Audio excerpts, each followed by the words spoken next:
李元轩多媒体报道，6月29日太平洋时间下午1点，少数族裔媒体服务中心召开网上会议。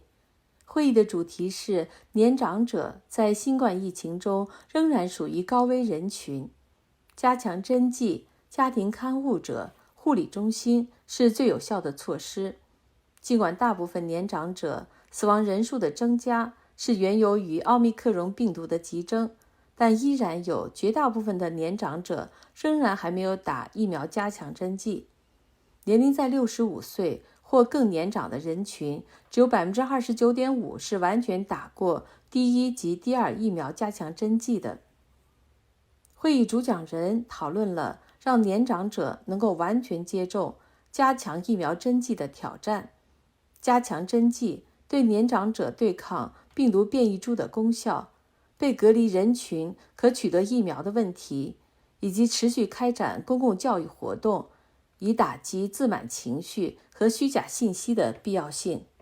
本次会议的主讲专家有加州老龄化部主任Susan DeMarois，老龄化正义组织的指导律师丹尼陈，服务于圣地亚哥和帝国县，如何照顾弱势老年人以及与护理人员的合作，南方护理人员资源中心总裁兼首席执行官罗伯托·贝拉斯克斯，南加州凯撒医疗集团传染病流行病学家萨拉塔尔托夫博士，他阐述了疫苗的效力如何随着时间的推移而削弱，特别是对免疫力低下的老年人。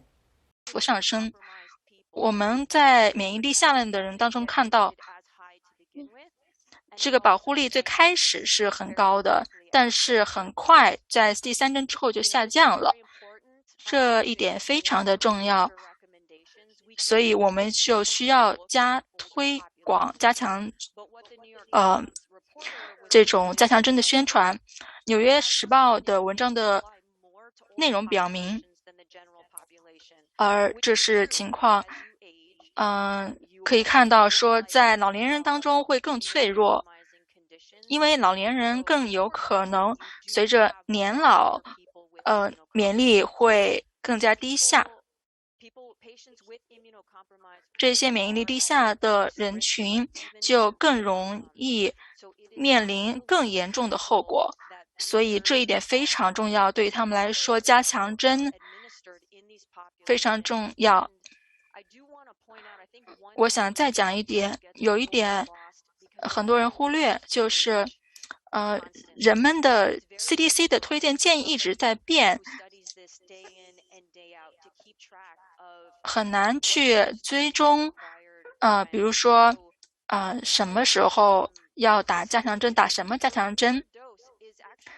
第3剂在老年人中的效果非常好，但是我们现在马上要到第4剂了，即便是在开着，我们也有很多的疫苗，但是我们看到第4剂来说打的人很少。对于免疫力低下的人群来说，我们的推荐是5剂。现在的推荐建议是这样，因为如果讲到正常人群的话，可能2剂就够了，但是对于有些人群来说是3剂，然后对于老年人来说可能是5剂。即便是在医疗情况，我认为这种信息呢可能会在传递的时候是会失真。那现在 FDA 正在去朝一个方向走，就是往更贴近针对奥密克戎的疫苗方向发展。那我们现在还没有开发出来这个针对奥密克戎的疫苗，所以呢，我们必须要自我保护，来跟进我们 graduations, bridal and baby showers, World Championship Games, where California, the Warriors prevailed. There's been a lot of regathering and reconnecting happening throughout our state. And so for this audience and this population, you are so critical to carrying the message as things reopen and people regather, how we can still continue to protect and keep safe older adults, especially older adults of color. So thank you for being here today. Thank you, Sam. Rise, although to Dr. Tartof's point earlier, we haven't quite seen that same spike, but the number is going up. And in fact, the number is as high as it was in early March of this year. We have over 3,100 people in the state of California who are hospitalized from COVID-19, and also a growing test positivity rate. So this is the rate at which those tests come back positive. And we can generally assume that there's an undercount because not everyone is getting tested through sort of the means that allow for the accounting systems. But the test positivity rate in the state is 13.2%, and that's already 1.5% up from last week.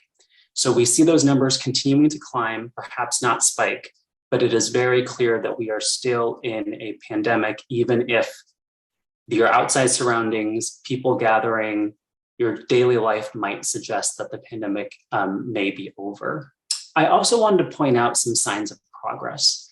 Because I think it's really important to talk about the strides we've made in the state and why this sets us up perfectly for people to go get vaccinated.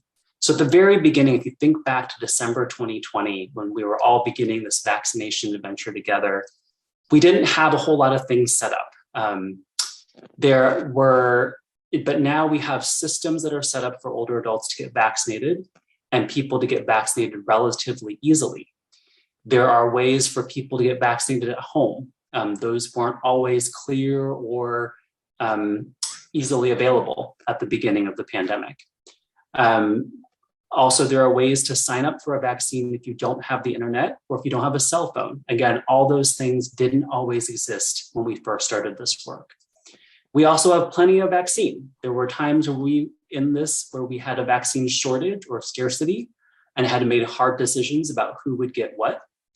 And as Dr. Tartof noted earlier, vaccines are being approved for more and more age groups. So we're getting easier access, and there's a potential for more specific vaccines targeting variants along the way, perhaps coming down the pike. We also know that vaccines work, and this is based on the state data that shows that as of May of just last month, unvaccinated people are 5 times more likely to get COVID. At Southern Caregiver Resource Center, as you were saying, we're part of the 11 caregiver resource centers in the state of California.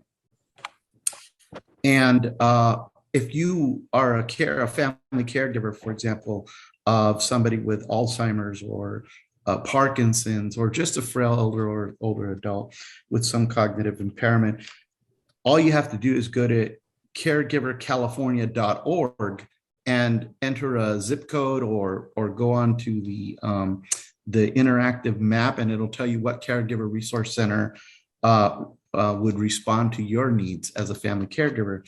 And the reason I say this is because it's really important to connect our family caregivers to our services.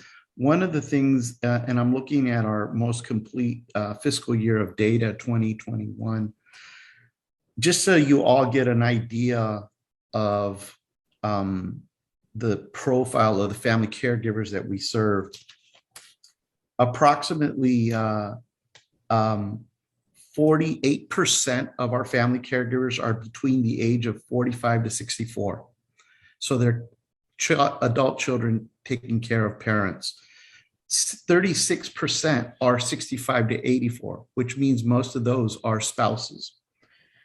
52% are white, 31% are Hispanic, 8% Asian Pacific Islander, and about 6.6% are Black African American.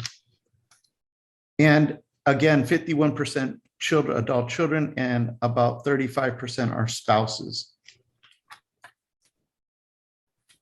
Also, when you look at the family caregivers that we work with, it's interesting, the data that we collect compared to state and national caregiver data, those served by the CRCs provide more complex and intense care at 90.4% high levels of care based on the number of ADLs, activities of daily living, that they have to provide on a weekly basis.